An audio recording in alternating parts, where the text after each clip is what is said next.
오늘 우리에게 주신 하나님의 말씀은 열왕기하 23장 25절에서 27절까지의 말씀입니다. 제가 받들어 봉독하겠습니다. 요시야와 같이 마음을 다하며 뜻을 다하며 힘을 다하여 모세의 모든 율법을 따라 여호와께로 돌이킨 왕은 요시야 전에도 없었고 후에도 그와 같은 자가 없었더라. 그러나 여호와께서 유다를 향하여 내리신 그 크게 타오르는 진노를 돌이키지 아니하셨으니 이는 므낫세가 여호와를 경노하게 한 그 모든 경노 때문이라. 여호와께서 이르시되 내가 이스라엘을 물리친 것 같이 유다도 내 앞에서 물리치며 내가 택한 이 성 예루살렘과 내 이름을 거기에 두리라 한 이 성전을 버리리라 하셨더라. 아멘.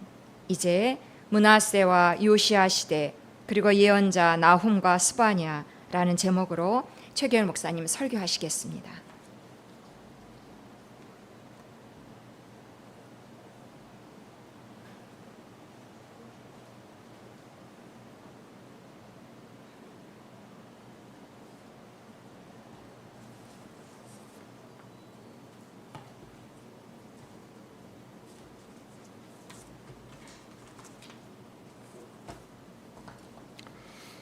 요즘 이사야서 잘 읽고 계시죠?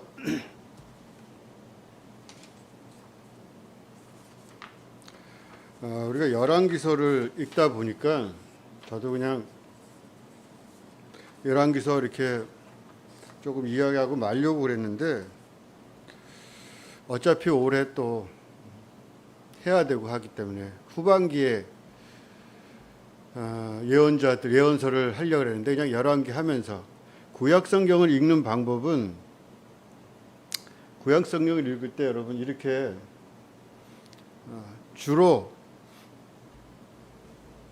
예언서를 읽으면서 우리가 대예언서가 뭐가 있죠? 4권, 4개. 물론 예레미야 애가는 빼고 예레미야가 쓴 애가라고 하니까 빼고 뭐가 있죠? 4개. 이사야, 그 다음에 예레미야, 에스겔, 다니엘 4명을 대예언서라 그래. 대예언서라는 거는 양이 많다는 거예요. 분량이. 그 예언자가 뭐 대단히 크다는 얘기가 아니라 그 양이 막 이사야 같은 경우는 66편 막 이렇게 되잖아요. 그 양이 많아요. 50 몇 편씩 되고 엄청나게 양이 많으니까 그래서 그냥 대예언서라고 이렇게 붙였어요. 그렇게 네 명의 예언서가 있고 이게 내가 어디 없나? 그 다음에 소예언서라고 있죠. 소예언서가 쭉 나와서 소예언서가 12권이 있습니다. 12권이 있는데 12권 맨 마지막이 말라기인데 말라기하고 그 다음에 끝나는 거예요. 구약은 우리 성경에서는 다른 성경에서 유대인 성경이라든가 혹은 천주교에서 보는 지금 그 성경은 더 있습니다. 더 있는데 뭐 그 후대에 쓰여진 특히 그리스 점령기에 쓰여진 책들이 여러 개 있는데 지혜서도 있고 성문서들이 있고 그런데 우리는 거기서 끝났어요. 그래서 역사가 잘 이어지질 않아요. 우리 개신교가 채택한 성경은 중간에 텅 빕니다. 물론 우리도 그 후에 에스라 있고 느헤미야 있고 이렇게 하지만 그 페르시아기쯤 끝나면은 그냥 텅 비어요. 다니엘서가 겨우 2세기에 하나 끼어 있는 거예요. 그러니까 우리가 좀 거기서 혼란스러워요. 그래서 성경을 잘 어떻게 보면 그게 안 읽게 되는 요소일 수도 있어요. 구약이. 어쨌든 구약을 읽을 때 예언서를 중심에 놓고 예언서를 쭉 읽으면서 예언서를 공부하면서 열왕기서나 역대기서라는 역사서를 이렇게 보는 방법이 있고 아니면은 열왕기나 역대기를 보면서 에스라 느헤미야 하는 이런 역사서 종류들을 보면서 예언서들을 끼어가면서 보는 방법이 있어요. 성경을 공부할 때, 구약을 공부할 때. 근데 보통은 뭐 예언서 공부도 많이 있으니까 예언서를 하면서 역대기나 열왕기서의 문장들을 이렇게 역사적 과정들을 봐가면서 이렇게 공부하는 게 좀 더 쉽다고도 할 수 있어요. 근데 이제 머리에 이렇게 박힐 때는 열왕기서 같은 역사를 쭉 공부하면서 이때 누구 하는 이 예언서들을 이렇게 머릿속에 이렇게 딱 정립해 놓는 게 굉장히 중요합니다. 그래야지 구약을 이해를 해요. 그냥 어디 뭐 물론 꼭 공부를 해서 구약을 이해할 필요는 없지만 어쨌든 구약을 내가 공부를 좀 그래도 좀 구약이 뭐라는 걸 그래도 뭐 그냥 뭐 호세아다, 요엘이다, 아모스다. 거기 그냥 무슨 말이 써 있는데 그냥 맨날 똑같은 말 갖고 그냥 그 사람이 이 사람인지 이 사람이 모르잖아요. 그 정황들을 역사적 정황에 누가 어느 때 나와서 이런 예언을 했다. 그 역사적 정황은 이거다. 이런 식으로 머리에 이렇게 정립을 해둬야지. 그렇지 않으면은 맨날 허사예요. 정립이 안 되면. 그러니까 여러분 요번에 하면서 이렇게 한다고 정립이 되지는 않겠지만 한번 이렇게 예언서들이 이런 식으로 맞춰지는구나. 그래서 예언서까지 제가 그냥 읽으려고 그럽니다. 열왕기서 읽고 마치려고 그랬는데 예언서들까지 읽으면서 그러면 구약의 뒷부분 소위 열왕기서부터 예언서까지 마지막까지 전부 다 읽게 되는 통독하는 그런 그렇게 되기 때문에 그냥 다 읽으려고 그래요. 몇 주 더 하든지 해가지고. 그래서 이렇게 좀 역사적으로 이렇게 한번 맞춰야 될 것 같아요. 전체를. 하여간 근데 예언서라는 게 특히 대예언서들은 굉장히 길기 때문에 통독 시간이 꽤 걸려요. 그래서 될 수 있으면 제가 어떻게든 맞춰가지고 그렇게 한번 읽어보도록 하겠습니다. 공부를 조금씩 한다 생각하고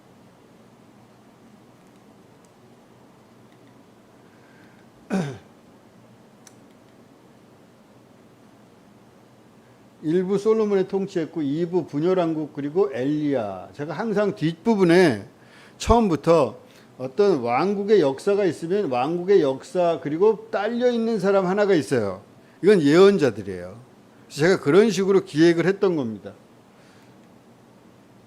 분열왕국 초기와 엘리사, 그 다음에 엘리사가 나오죠.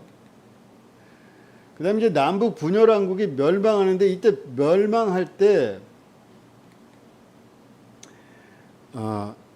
그 전체 역사에서 중간에 나오는 예후 왕조를 얘기했습니다. 예후 왕조 때 활약했던 예언자들이 호세아, 아모스, 미가, 예후 왕조와 예언자. 그다음에 오늘 할 것이 이제 북이스라엘이 망한 다음에 어디에 망해요? 아시리아에 망하잖아요.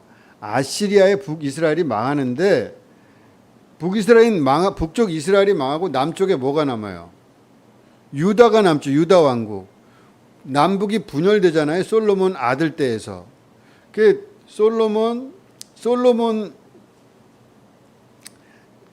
통일왕국 그래도 사울, 다윗, 솔로몬으로 이어지는 통일왕국이 있었는데 이게 분리가 돼가지고 솔로몬 아들 때에 분리돼요.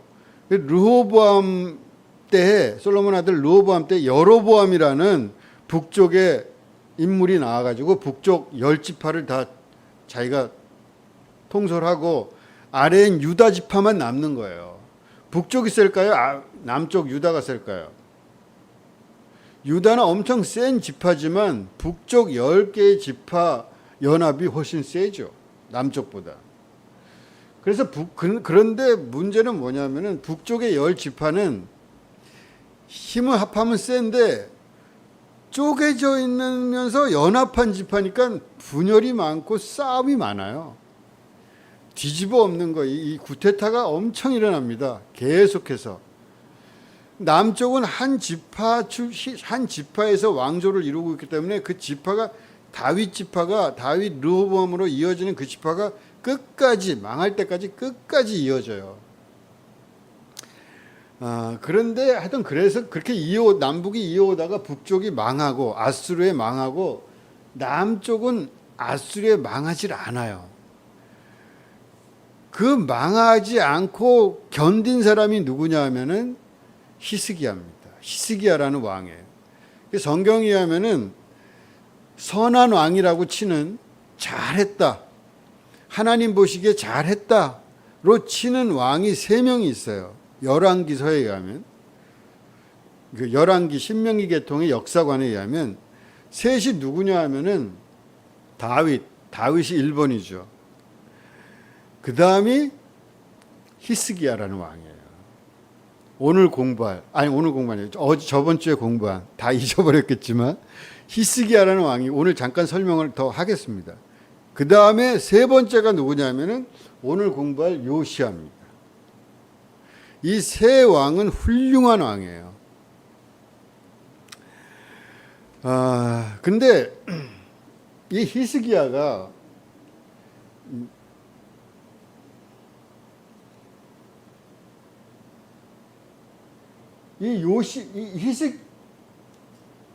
히스기야와 요시야 시대 좀 볼까요?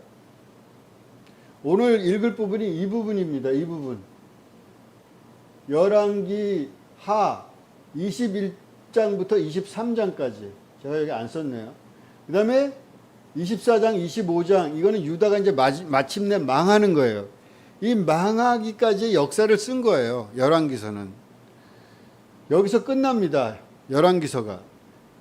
여기 므낫세와 요아스 시대 요때 21장, 22장, 23장 3장의 왕들의 이야기가 열왕기서에 있는데 이 시대의 왕들 시대에 있던 2명의 예언자를 잠깐 제가 설명하고 오늘 그렇게 마칠 겁니다. 우시야라는 왕이 있고 이게 남쪽의 왕인데 북쪽에는 여로보암이라는 왕이 있어서 한때 약간 번성을 해요. 남쪽이나 북쪽이나 전부 다. 그러고 난 다음에 이제 북쪽 이스라엘이 망해 가는데 그때 왕들이 이렇게 쭉 등장합니다. 그리고 마침내 배가 나중에 호세아에 이르러서 북쪽은 멸망을 합니다.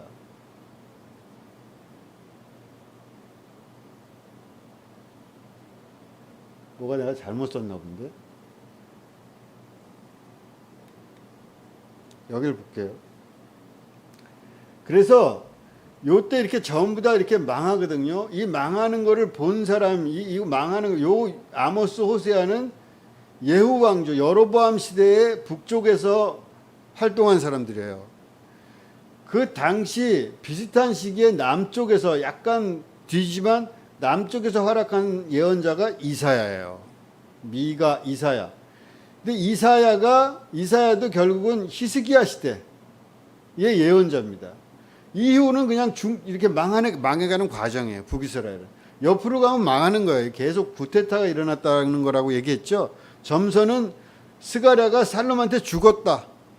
구테타 일어나서 또 살롬은 무나임한테 죽었다. 구테타가 일어나서. 아들한테 물려줬지만 2년 있다가 바로 2년이 3개월이 바로 베가한테 죽었다. 베가는 또 호세아한테 완전히 망해가는 역사에 계속 구테타가 일어납니다. 이렇게 이어지질 못해요. 왕조가 남쪽처럼 이렇게 쭉 이어져야 되는데 이어지질 못하고 결국은 북이스라엘이 망하고 그것을 본 사람이 누구냐? 남쪽에서 히스기야가 그걸 본 겁니다. 왕이. 히스기야는 어떻게 되냐? 어쨌든 지켜요. 아시리아로부터 제국으로부터 나라의 명맥을 유지합니다. 히스기야는. 그리고 독립적으로 자기들을 지키려는 노력을 히스기야는 많이 해요. 실제적으로 성을 지키기 위해서 변두리 성들을 확보하고 예루살렘 내부성도 수로 같은 것들을 만들어 가지고 성이 포위당했을 때 살아갈 방법들을 모색하고 여러 가지 히스기야는 굉장히 똑똑했던 왕이죠. 그런데 이 히스기야가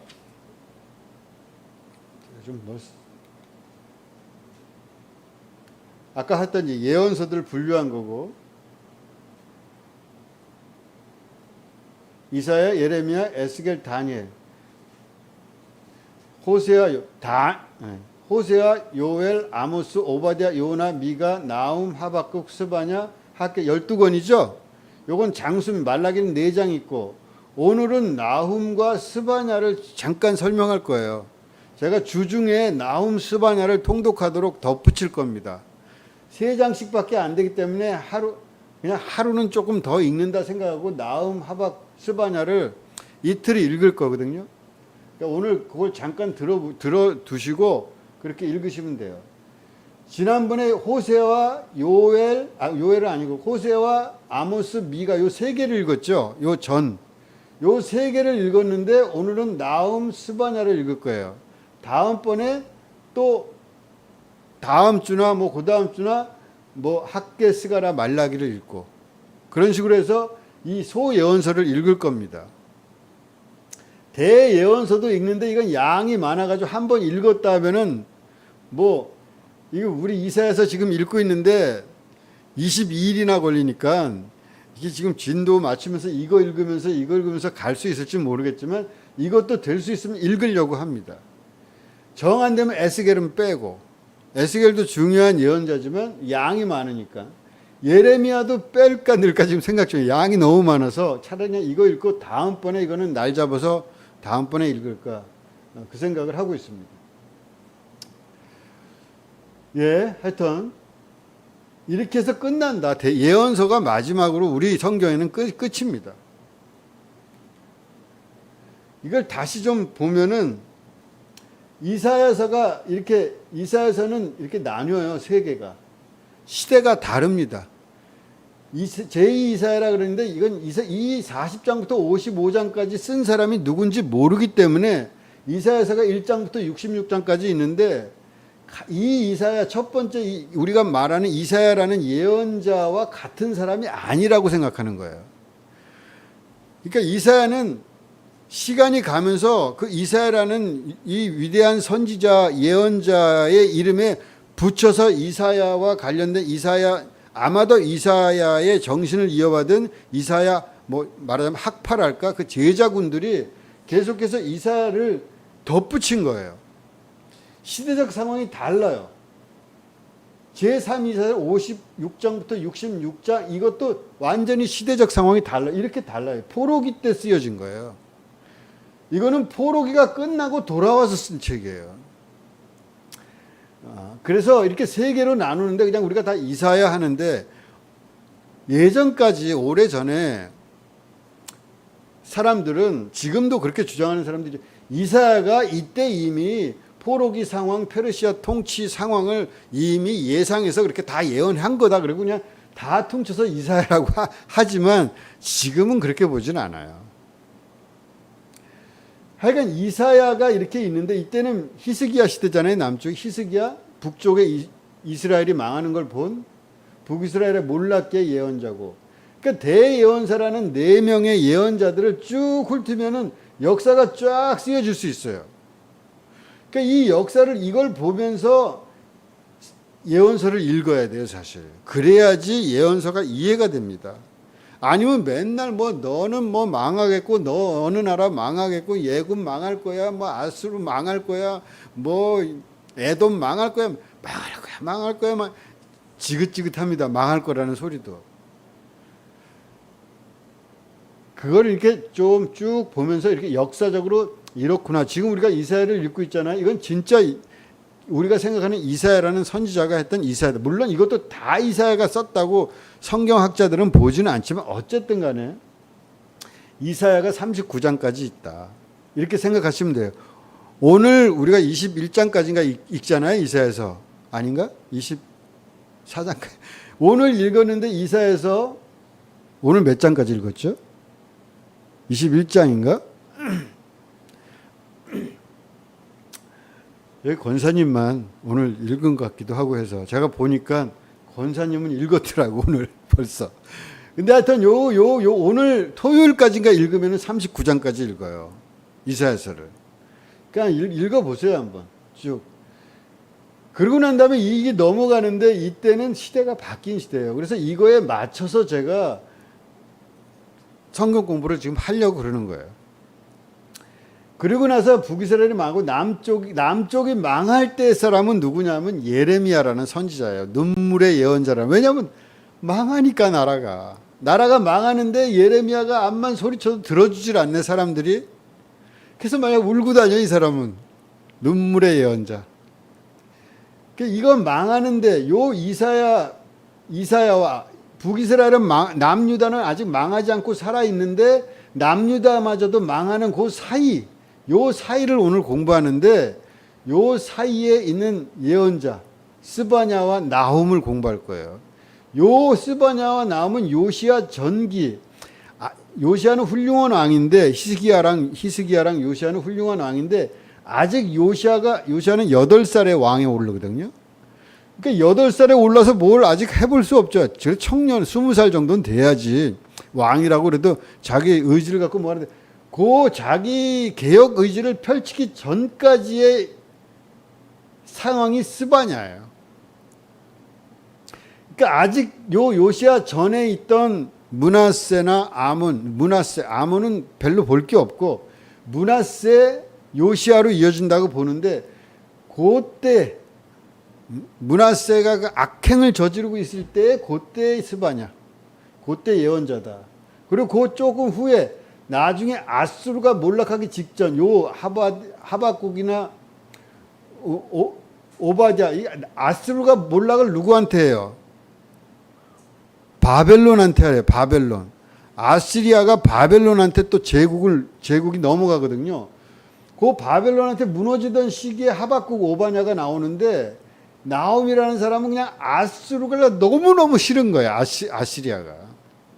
그래서 나홈은 아시리아에 대한 그냥 저주가 그냥 이제 너도 금방 무너진다. 네가 그렇게 위세를 떨지만 금방 무너진다는 게 나홈이에요. 아수르는 아직 안 무너졌죠. 하박국 오바댜는 그냥 아수르가 그냥 거의 무너졌다고 보면 돼요. 하박국과 오바냐는 바벨론이라는 새로운 신흥 제국이 짓밟고 있는 것을 본 사람들이거든요. 망해갈 때. 요 순서로 이렇게 소예언서를 보면 된다. 그리고 나중에 이건 이때 가서 시간이 너무 많이 가니까 공부를 차근차근 해가면서 해야 되는데 이렇게 해서 뭐 알 건 아니고 나중에 이제 이것도 조금 나중에 설명을 하겠습니다. 다시 이 표를 보게 될 거예요. 그래서 우리가 이사야서를 이렇게 세 개로 나눈다. 그래서 이렇게 쭉 보면은 역사적인 공부를 해가면서 이사야서를 읽을 수 있다. 지금은 1장부터 39장의 이야기다. 이때는 북이스라엘이 망하고 남쪽 유다가 살아남았을 때 특히 히스기야 중심의 시대인데 그렇게 지금 이사야서를 지금 읽고 있습니다. 39장까지 이번 주에 다 아마 읽을 거예요. 근데 그 39장까지의 구조는 어떻게 돼 있냐? 이렇게 됩니다. 이렇게 쭉. 아마도 이사야라는 선지자가 예언했을 법한, 썼을 법한 부분은 이 앞쪽입니다. 학자들은 이사야의 묵시록이라고 하는 이 두 부분, 묵시록 두 부분은 나중에 삽입된 걸로 봅니다. 물론 이사야가 예언한 걸 수도 있고, 또 그 가운데 유다와 이스라엘에 대한 이 아주 우리가 아마 이번 주에 읽게 될 건데 그냥 이 나라가 망하고 너 이 나라가 망하고 뭐 그런 이야기 뭐 오늘 읽은 건가요? 하여튼 그 뭐 망할 거라는 걸 가서 얘기해라. 옷 다 벗고 신발까지 벗고 빨개 벗고 나가서 얘기를 해라. 막 이렇게 이사야가 그런 예언자예요. 벗고 그냥 이 꼴이 날 거다 이러면 이르는 수치를 받을 거다 그러면서 예언한 사람이거든요. 그렇게 이렇게 쭉 오늘 딱 있고 39장 마지막 36장 39장은 열왕기서에 있는 부분과 거의 비슷합니다. 아마도 열왕기서가 이 이사야의 예언을 보고 쓴 것 같아요. 자, 이것도 그냥 알아두시고, 이게 이사야서 39장, 36장, 39장이 열왕기하 이 부분과 비슷하다 그랬죠. 이 보면은 거의 이게 똑같이 나요. 그래서 이사야 39장이 이사야 예언자의 끝이다 이렇게 생각하라 그랬잖아요. 40장부터는 완전히 다른 이사야예요. 그래서 그냥 제2 이사야라고 부르는데 39장 끝이 어떻게 되냐면은 바벨론이 히스기야가 아수르한테는 견디면서 바벨론과 약간 연합하는 듯한, 바벨론이 왔는데 왕궁에 있는 뭐 다 이런 것들을 보여줬다. 그래서 이사야가 결국 우리는 바벨론한테 망합니다. 그러면서 끝나는 거예요. 히스기야의 이야기가. 그래서 바벨론이라는 여운을 두고 이사야서는 마치는 거예요. 이사야의 이야기가.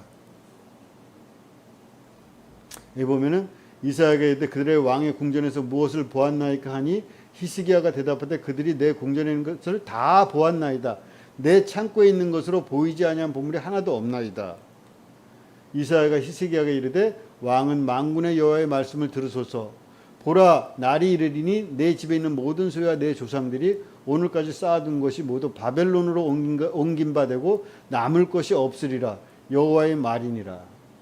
또 내게서 태어날 자손 중에서 몇이 사로잡혀 바벨론 왕궁의 환관이 되리라 하셨나이다 하니 히스기야가 이사야에게 이르되 당신이 이른바 여호와의 말씀이 좋소이다 하고 또 이르되 내 생전에는 평안과 견고함이 있으리로다 하니라.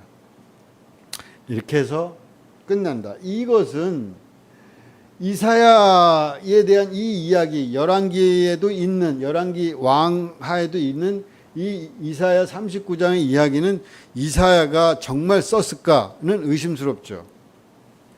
이때는 바벨론이 있지도 않았어요. 아직 바벨론이 현실적으로 대제국이라고 생각하기 어려운 시절이었어요. 그러니까 바벨론이랑 손잡고 지금 히스기야가 아수르를 어떻게 대적해 볼까 하는 생각을 했던 거거든요. 바벨론한테 그게 먹힐 줄 몰랐어요. 열왕기서나 이런 열왕기서는 전부 바벨론 포로기 때 쓴 책들이라고 보면 돼요. 아직까지 열왕기서는 안 쓰여지다. 그러니까 이 바벨론에게 당할 거라는 이야기는 후대가 쓴 거예요. 그렇게 볼 수가 있죠. 근데 하여튼 이런 것들을 다 후대 역사가들이 보면서 바벨론은 이제 망할 것이라는 말을 히스기야한테 이사야가 했다. 이렇게 하면서 제1 이사야의 이야기가 열왕기서에서 끝나는 거거든요. 다시 한번 보면은 히스기야 있죠. 이 히스기야 북쪽 이스라엘이 아수르에게 아시리아라고 쓸지 아수르라고 쓸지 저도 왔다 갔다 하는데 아수르에게 망하는 것을 본 사람, 북쪽이 망하는 것을 본 남쪽의 왕입니다. 그 뒤를 이어서 므낫세가 나오는데 이 성왕 히스기야와 요시야라는 이 성군들, 두 명의 위대한 성군들이라고 말하는 이 왕 사이에 므낫세가 있어요. 아몬은 므낫세의 아들인데 1년 정도 하다가 피살돼요. 2년이라고 썼지만 올해 하면 내년 하면 2년 되는 거 아니에요? 그러니까 한 1년 하면서 신하들에게 죽어요. 그리고 요시야가 아몬의 아들 요시야가 되거든요. 그러니까 아들이 왕을 2년밖에 못했기 때문에 요시야는 애였어요. 애일 수밖에 없죠. 몇 년, 이 정도 하면은 아몬도 나이가 꽤 됐겠지만 아들들이 나이가 많이 하면은 아들들도 나이가 어느 정도 돼서 하지만 아몬은 그냥 왕 되자마자 젊은 나이에 죽어버리니까 요시야라는 왕은 8살. 물론 이 왕들도 이렇게 일찍 나이가 아주 그냥 뭐 많아서 된 왕은 아니지만 이런 식으로 이어집니다. 그 히스기야와 요시야 사이에 므낫세라는 유다 역사상 가장 길게 재위기간을 가지면서 가장 나쁜 왕, 완전 더 워스트예요. 더 베스트라고 할 수 있는 요시야, 그에 버금가는 히스기야 사이에 가장 나쁜 왕이 낀 거예요. 더 베스트 사이에 더 워스트가 꼈어요. 하여튼 이렇게 요 시대를 쭉 거쳐오는데 이때 요때 이야기를 지금 하고 있다. 요건 다음 주에 할 거예요. 다음 주에 요 이야기를 하면서 뭐 예레미야 얘기도 좀 하고. 자, 오늘 읽는 부분이 요 부분입니다. 요 부분, 빨간 부분. 21장 므낫세 아몬, 22장, 23장. 요시야는 길어요. 그죠? 왕이 훌륭하다고 생각하면 이야기도 깁니다. 대부분의 왕들은 그냥 몇 줄 하고 끝내는 경우가 많아요. 근데 요시야는 길죠. 다윗 같은 경우는 더 길죠. 다윗은 어마어마하게 길잖아요. 솔로몬도 꽤 길고. 요시야, 히스기야 이런 왕들은 길어요. 성군이. 그런 마지막 왕들이 있는데 요 예루살렘이 성전이 붕괴되고 바벨론으로 유배가게 되는 이 몰락의 순간에 왕들이 있어요. 아까 그 왕들이죠. 요 왕들. 요건 아주 몰락이죠. 요 왕들의 이야기가 다음 마지막 열왕기서의 마지막이거든요. 요 마지막 때 또 어떤 예언자가 있냐? 예레미야 같은 예언자가 있고 하박국 이런 예언자들이 나온다. 그러니까 므낫세라는 왕은 아주 그냥 굉장히 나쁜 왕으로 말해요. 물론 역대기는 좀 달라요. 역대기도 좀 얘기를 해야 되나? 열왕기서가 있고 역대기서가 있잖아요. 오늘 요시야도 있으니까 요시야 얘기하면서 이게 조금 얘기를 할게요. 얘기하다가 제가 시간 되면 그냥 그치고 그만할게요. 너무 이렇게. 근데 우리가 이렇게 성경에 보면은 창세기, 출애굽기, 레위기, 민수기, 신명기 모세 오경이라고 그러죠. 율법이 있잖아요. 그 율법 다음에 그 다음에 뭐예요? 여호수아 이제 들어가 여호수아, 사사기, 룻기, 그다음에 사무엘 상하, 열왕기 상하 이렇게 나오잖아요. 여기에서 여호수아, 사사기, 사무엘 상하, 열왕기 상하 이 역사서들을 뭐라 그러냐면은 신명기 사관에 의한 역사서다 이렇게 얘기해요. 신명기적 사관. 신명기는 뭐예요? 창세기, 출애굽기, 레위기, 민수기, 신명기 다섯 번째 율법의 다섯 번째 책 아니에요. 이 다섯 번째 신명기라는 책이 있는데 이 신명기는 명이라는 게 뭐냐면 율법이에요. 그죠? 법을 다시 한번 듀트로노모스예요. 법을 듀트로하는 다시 한번 리바이벌 해가지고 모세가 성경에 하면 신명기는 하루 만에 그냥 모세가 뱉은 말이에요. 그래서 그 모세가 다 와서 모압 땅에 와서 이제 가나안 땅 건너가기 직전에 거기에서 한번 다시 돌이키면서 율법을 다시 한번 확인하는 거거든요. 다시 리바이벌 하는 거예요, 율법을. 그게 신명기예요. 그 신명기의 정신이 있는데 그 신명기적 정신을 가지고 신명기도 딱 모세 때 딱 한 번 쓰여진 게 아니라 신명기도 덧붙여집니다. 근데 그 신명기적인 사관을 가지고 그 역사적인 사관을 가지고 그 이후의 역사 여호수아, 사사기, 룻기는 없습니다. 룻기는 더 뒤에 있는 책이에요. 사실은 나중에 갖다 붙인 거예요. 번역하면서 갖다 앞으로 룻기가 여기다 끼면 좋겠네. 왜냐하면 다윗이랑 이어지는 선을 대주니까 저 뒤에 있던 책이에요. 에스더니 뭐 이런 거가 같이 있던 책이거든요. 근데 나중에 앞으로 온 거고, 그래서 여호수아, 사사기, 사무엘 상하, 열왕기 상하 여기까지가 이 신명기적인 사관을 가지고 쭉 쓰여져. 신명기 사관이라는 건 뭐냐 하면은 이거 이렇게 길어지면 안 돼. 신명기는 신명기 전체에서 신명기적인 그 율법 법 이거는 계명들이 쭉 나열된 부분이 있는데 그게 12장부터 26장까지입니다. 이걸 원신명기라 그래요. 오늘 요시야가 율법책을 성전에서 발견했다 하는 것이 이 부분입니다. 그렇게 봐요. 대부분 학자들은 거의 모든 사람들이 여기에다가 나중에 여러 가지가 덧붙여지거든요. 그래서 열왕기서도 만들어져요. 열왕기서가 만들어진 거는 남쪽 유다까지 다 망하고 바벨론 포로 가섭니다. 다시 돌아보는 거예요. 신명기적인 사관에 의해서 다시 역사를 쓰는 거거든요. 그래서 열왕기서도 그런 신명기적 사관에 있다. 근데 그 신명기적 사관이라는 건 뭐냐면은 중요한 게 뭐냐면은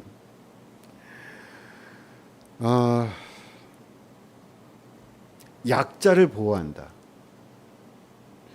그 다음에 뭐 성전, 예루살렘이라는 성전 이런 거. 그리고 핵심은 뭐냐면 하나님을 따랐냐 안 따랐냐, 그게 핵심이에요. 열왕기서는. 그래서 열왕기서를 보면은 저 모든 왕들이 하나님을 따랐냐 안 따랐냐, 그 사람이 무슨 뭐 꽤 많은 일을 했어도 저는 여로보암 2세 같은 사람들은 그래도 상당히 세속적 성과가 있었던 사람이에요. 잘했던 사람인데 나쁜 사람으로 취급해요. 너는 하나님을 잘 안 섬겼다. 하여튼 그런 관점으로 쭉 열왕기서를 써요. 그게 남유다가 망한 직후에 다시 역사가 이렇게 세워지는 때는 대부분 역사가 어려웠던 때입니다. 다시 돌아봐야 돼. 역사 왜 망했나 우리는. 근데 그 뒤에 이제 역대기라는 책은, 역대기는 그런 때가 아니라 더 후입니다. 역대기가 쓰여진 건. 나중에 성전은 다시 지어야 되고 뭐 이렇게 해서 그 나라가 없는 때예요, 그때는. 역대기가 쓰여진 때는 예루살렘이 망한 다음에 이스라엘이라는 유다라는 나라는 없어집니다.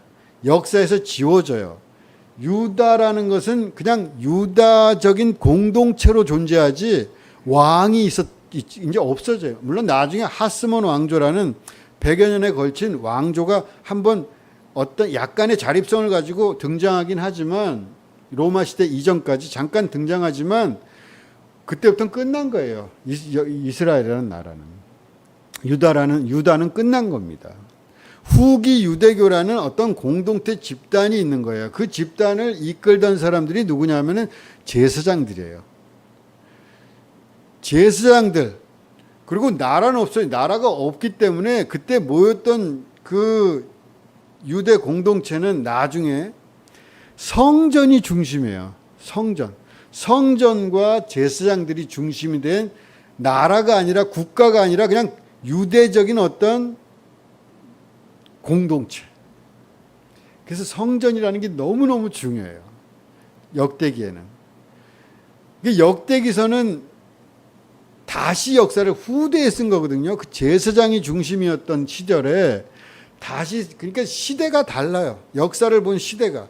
열왕기적인 관점이 아니에요. 역대기의 관점은 중요한 게 뭐냐면 성전과 레위인들. 그리고 다윗 왕조, 북쪽의 지파들은 이제 안중에도 없어요. 왜냐하면 이미 유다 중심으로 해서 유다 공동체가 있기 때문에 이제 북이스라엘은 끝난 거예요.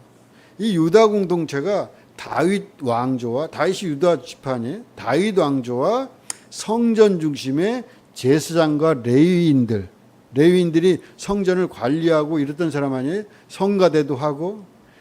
그러니까 이제 역대기를 보면은 그냥 족보가 처음에 9장까지 쫙 나오는데 그 족보에서 레위 족보가 엄청 중요해요. 유다 족보도 그렇지만 레위인들 족보가 그렇게 자세하게 1장부터 9장까지 창세기 아담부터 시작해서 9장까지 쭉 이어지는데 그 긴 기간을 그냥 족보로 그냥 다 떼어버리거든요. 다시 쓴 거예요, 역사를. 다 족보로 떼운데 거기 레위 지파 중에 어느 지파는 뭐 성전 문지기들은 그런 게 그렇게 자세하게 나와요. 그렇게 역대기서는 성전, 그 다음에 제사장, 이런 게 굉장히 중요해요. 그래서 역대기서는 성전 짓기를 준비한 다윗은 엄청 중요하죠. 다윗의 약점 이런 건 아예 쓰질 않아요. 밧세바랑 어떻게 했다? 아예 쓰질 않아요. 없습니다. 역대기 역사. 다윗에게 그렇게 많은 할애를 했는데도 역대기는 다윗의 흠을 안 써요. 아예 쓰질 않아요. 우리가 솔로몬이 이렇게 해가지고 뭐 시도 시로 거기 공주를 데려와 가지고 뭐 종교가 썩었다. 그래서 결국은 네가 누구예요? 그 예언자 하나나인가?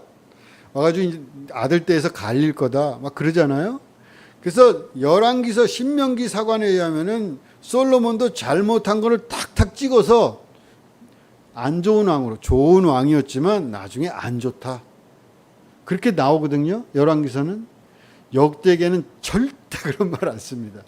솔로몬은 무조건 좋은 왕이에요. 뭐 외국에서 데려와 가지고 아내를 삼고 뭐 왕비들이 뭐 수백 명이고 이런 나쁜 거는 아예 쓰지도 않습니다. 역대기서는. 다윗 왕조에 대한 찬양. 성전을 지은 솔로몬은 위대한 왕이에요. 그렇게 틀려요. 열왕기랑 역대기는. 그래서 두 개의 큰 역사 사관을 가지고 쓰여진 거다. 열왕기서는 하나님을 잘 섬겼냐 안 섬겼냐 그것만 보고, 역대기는 성전, 그 공동체가 그것을 중심으로 서 있었기 때문에 성전과 제사장, 다윗 왕조 이런 것들이 중심이다. 이런 얘기는 공부할 때 해야 되는데 그래 좀 자세하게 얘기할 수도 있고 제가 마음이 급해가지고 봅시다. 하여튼 므낫세 시절은 아주 굉장히 나쁜 왕이다. 이 사람은 온갖 우상 숭배와 이런 것들을 아수르를 숭배하면서 아시리아가 강력한 제국이었으니까 지금 북쪽을 멸망시킨 그 제국을 숭배하면서 거기에 아세라 목상을 자기가 손수 만들어 가지고 성전에다 갖다 놓고 했던 아주 악독하고 못된 왕이다. 그렇게 나와요. 이 므낫세가 역대기에 가면 어떻게 될까요? 아주 무지무지하게 제일 악독한, 더 워스트인데 제일 악독한데 역대기에 가면은 므낫세도 회개를 해서 괜찮았다. 역대기는 또 그래요. 그러니까 역대기는 엄청나게 다윗 왕조에 대해서 호의적입니다. 가장 나쁜 왕, 전 역사의 왕들의 역사에서 가장 나쁜 왕인데 남쪽 유다에서. 근데 역대기는 그렇지 않다. 근데 여기는 아주 굉장히 나쁜 왕이고 그 나쁜 왕이 아들에게 줬지만 아들은 얼마 견디지 못하고 장군들에서 쿠데타가 일어나는데 그래도 이 장군들이 쿠데타를 이겨서 정권을 잡지는 못해요. 백성들이 여전히 다윗 왕조를 옹호합니다. 그래서 그 쿠데타 일으킨 사람을 다 죽여요. 우리도 쿠데타 일으켰다가 성공 못하잖아요. 이번에. 그렇잖아요? 좀 하려고 그랬지만 들불처럼. 그러니까 이 이스라엘 유다도 대단한 나라죠. 그렇게 해서 아몬이 죽고 이 쿠데타가 성공 못하고 요시아에게 이어집니다. 요시아는 8살에. 근데 이사야는 그럼 어디 갔냐? 히스기야 시대 때 있었던 히스기야의 아들 므낫세가 이어받았는데 전설에 의하면은 이사야는 므낫세 때 죽었다. 므낫세한테 여기 보면은 이건 전설이에요. 위경에 있는 겁니다. 위경이라는 게 있고 외경이라는 게 있죠. 제2성전, 제3성전, 성경. 우리는 그게 없어요. 우리는 외경은 전부 치웠습니다. 없애버렸어요. 이건 정말 저는 큰 실수라고 생각해요. 프로테스탄트의 큰 실수입니다. 어쨌든 위경과 외경은 제2와 2의 경전이다 그런 소리고 위경은 가짜다 이 소리거든요. 그러니까 위경이라 그러면 거의 다룰 가치가 없는 거고 외경은 경전입니다. 하여튼 위경 다룰 가치가 없지만 예언자들의 생애라는 책이 있는데 물론 저도 읽어보질 않았습니다. 어떤 책이 있는 거기에 이렇게 므낫세의 순교에 대한 이야기가 나온다 그래요. 이사야에. 여기가 이사야인데 이사야가 므낫세가 그냥 박해라니까 도망가다가 어디 갔는데 므낫세가 이제 군사들을 풀어가지고 이사야를 잡으러 가는데 오니까 나무가 이렇게 이사야를 감싸줬다는 거예요. 나무가 이사야를 숨겨줘요. 이렇게 싸가지고. 그러니까 나무가 그렇게 감싸주고 숨겨줍니다. 그러니까 므낫세가 뭐라 그러냐면 나무채 베버려 이렇게 된 거예요.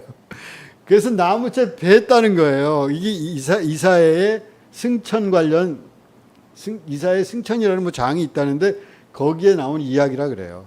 이거는 떠도는 이야기니까 그냥 그런 이야기들이 있을 정도로 므낫세가 그렇게 나쁜 놈이었다. 그런 이야기입니다. 하여간 그래서 요시아가 므낫세 아몬을 거쳐서 물려받았는데 아직 8살이라 그랬잖아요. 그러니까 이 므낫세에 있던 그 악행이 계속 되어지고 있는 과정이에요. 그 요시아 전반기에 스바냐라는 예언자가 나오는 겁니다. 스바냐 1장 1절 아몬의 아들 유다왕 요시아의 시대에, 그러니까 스바냐에게 임한 여호와의 말씀이라. 스바냐는 히스기야의 현손이요 아마랴의 증손이요 그데라의 손자요 구시의 아들이었더라. 그러니까 이 스바냐는 대단한 사람이죠. 히스기야 나오잖아요.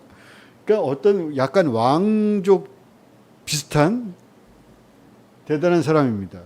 이 사람이 아직도 물론 요시아가 왕이 되긴 했지만 아직도 어린 요시아 사이에서 그 극심한 우상 숭배를 하고 있는 그 때에 스바냐라는 선지자 3장밖에 안 되니까 읽어보세요. 이런 기회에. 스바냐 그러면 기억이 안 나잖아요. 공부한 사람도 10년, 20년 지나면 스바냐가 뭐더라, 스가랴랑 스바냐랑 뭐가 다르더라 생각을 하는데 이럴 때 한번 읽어보시면 좋잖아요. 하여튼 시간이 갔으니까 제가 그냥 막 넘기면서 그냥 하겠습니다. 스바냐는 그래서 아수르에 대한 아주 그냥 극심한 혐오가 있어요. 나훔이 참.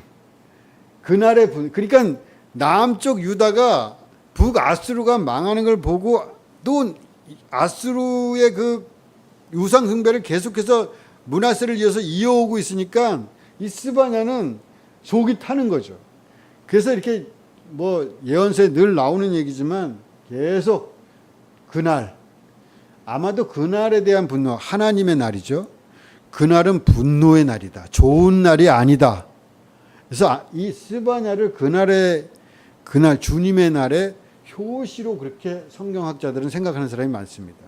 이사에서도 물론 그날이나 주의 날이 있지만, 그리고 묵시도 있지만, 이거는 원래 이사야의 나중 이사야서가 붙어가면서 생긴, 스바냐 이에 붙어가면서 생긴 거라고 생각하거든요. 아유, 자꾸. 이거밖에 없나? 내가 안 올렸나 봐요.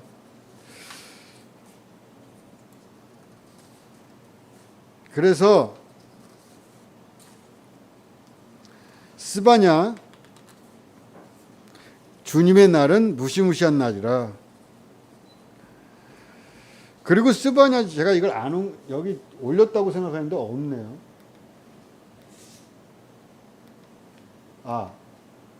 이건가 보네.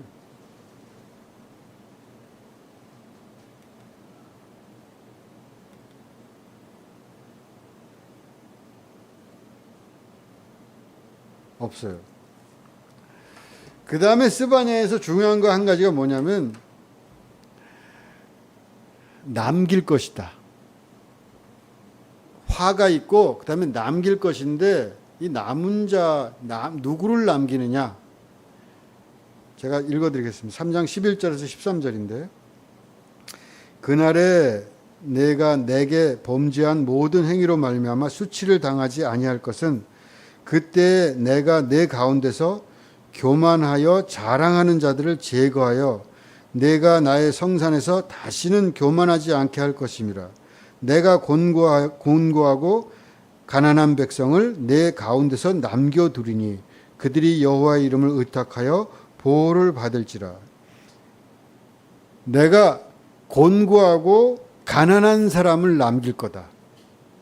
힘있고 능력있고 똑똑한 사람을 남기는 게 아니라 비참하고 가난한 백성을 남길 자는 그런 사람이다. 이렇게 얘기해요. 그러니까 교만한 부자는 남지 못한다. 이 예언자의 사상이 이어져 내려와요. 결국은 누가복음도 그러잖아요. 가난한 자는 복이 있다.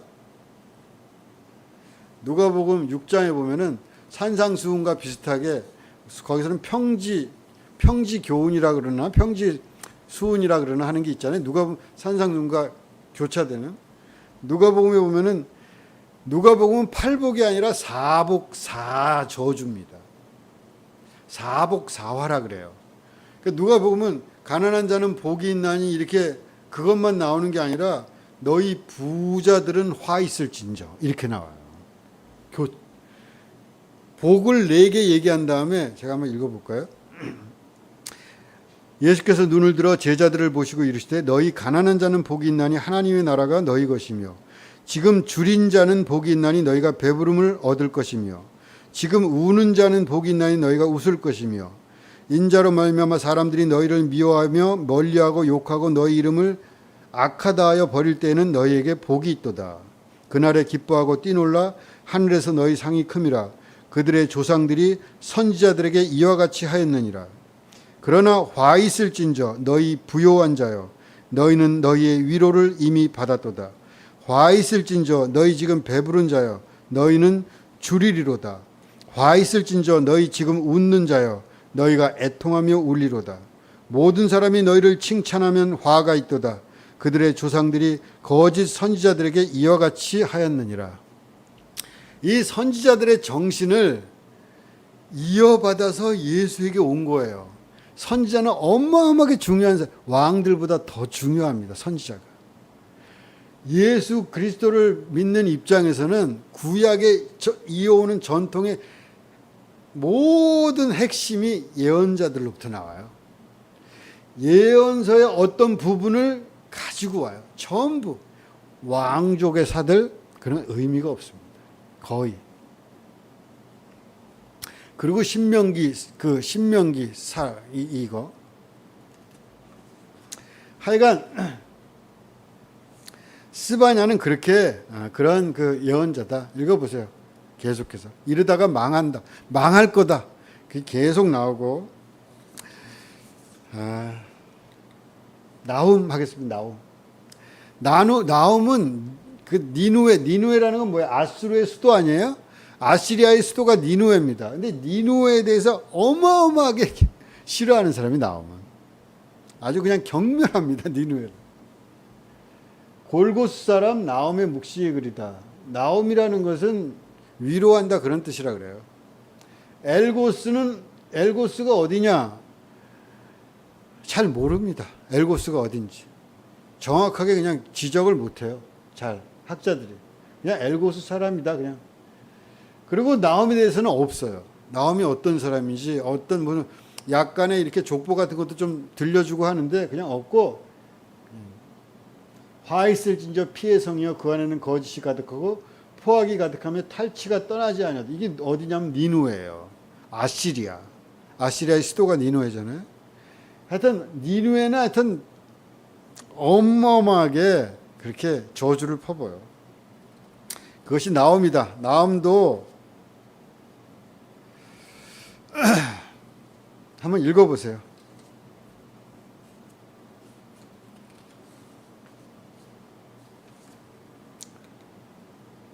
니누에의 멸망 소식.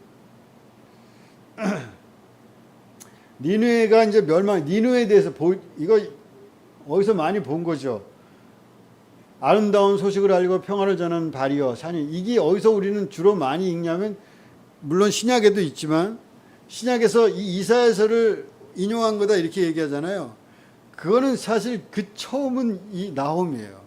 아시리아에 대해서 아시리아가 망할 거라는 소식을 들고 오는 그 소식은 그 발은 복되다 그런 이게 나홈에서 나온 거거든요. 이사야 52장은 아주 후대 겁니다. 그 바벨론에게 망한 다음에 이야기니까 이 40장부터 55장까지는 그렇다고 그랬죠. 나오면 니누에에 대해서 이렇게 한다. 니누에가 너무너무 싫은 거죠. 세계 최초의 제국이 너무 잔혹했어요. 그래서 사람들이 니누에를 너무 싫어했습니다. 나중에 바벨론이 이 아수르를 점령할 때 거의 그냥 환영하는 느낌으로 성들을 파괴해가요. 니누에가 너무 독했기 때문에 사람들이 그냥 바벨론을 그냥 환영해버려요. 그런 식으로 니누에는 독했다. 나홈서의 마지막 구절입니다. 나홈 3장까지 있는데 마지막 구절이 아수르 왕이여 내 목자가 자고 내 귀족은 누워시며 내 백성들은 산들에 흩어지나 그들을 모을 사람이 없도다. 내 상처는 고칠 수 없고 내 부상은 중하도다. 내 소식을 듣는 자가 다 너를 보고 손뼉을 치노니 이는 그들이 항상 내 행패를 당하였음이 아니더냐 하시더라. 이렇게 하고 끝나요. 나홈이.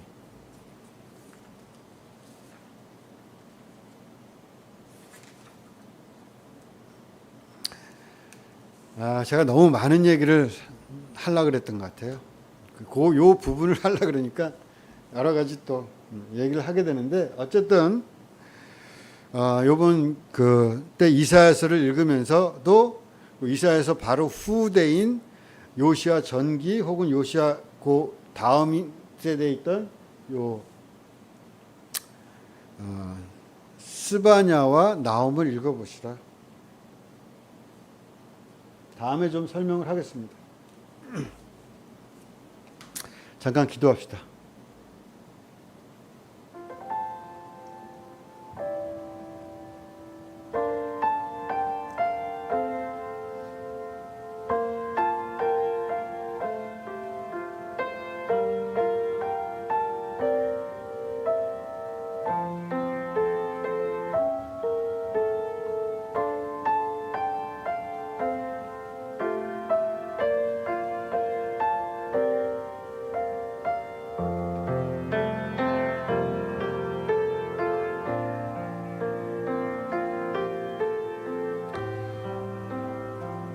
하나님, 우리가 말씀을 읽고 있습니다. 매일매일 말씀을 읽으면서 우리가 세상 속에서 살아가는 것을 끊어내고 몇 분이라도 하나님의 말씀을 붙들고 영적 수련을 해나가게 하여 주시옵소서. 예수 그리스도 이름으로 기도하옵나이다. 아멘.